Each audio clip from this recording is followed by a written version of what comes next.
alcaldesa de Irún, que recoge el premio Aitor Ramos Muguruza, gerente de la empresa. Txalo bero bat.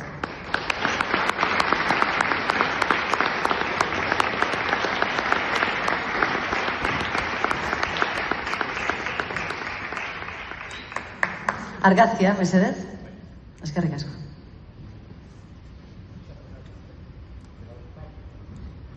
Beste txalo bero bat, giroa. Apur bat berotzen. Recibir un premio honorífico, sobre todo si tiene relación con la innovación y el emprendimiento. Intraemprendimiento en nuestro caso reciente. Eskerrik asko. Zorionak sarituei eta ekitaldi honeko parte hartzaile guztiei. Eskerrik asko, alkate eta alkate ordea ere bai.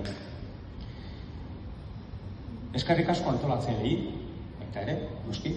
Eskerrik asko Irungo udalari eta Irungo hiriari. Eskerrik asko Aita. Gracias Aita por haber emprendido este proyecto y habernos recogido e invitado a participar en él. Gracias a todo el equipo de personas que componen Didella. Gracias por hacer vuestro este proyecto e impulsarlo día a día. Gracias a nuestras familias, es difícil de desarrollar nuestra labor diaria sin vuestro apoyo. Un agradecimiento muy especial a las instituciones públicas que nos apoyan, nos mantienen informados sobre tendencias de gestión, legislación, sostenibilidad, etc. En nuestro caso, muy especialmente a Vidasoa Activa. Yo veo a Eukura y al equipo Silvia y compañía, bueno, siempre muy activas. Gracias a Big Berlán por haber estado tan cercanos en nuestro proyecto de interemprendimiento de mobiliario urbano. Nos habéis acompañado y ha sido súper importante para nosotros. Gracias también a Mondragón Universitatea.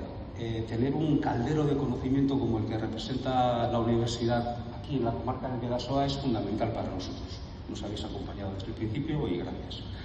Benetan, eskerrak mila, aurrera berrikuntza eta aurrera beti ekintzaileak. Eskerrik asko.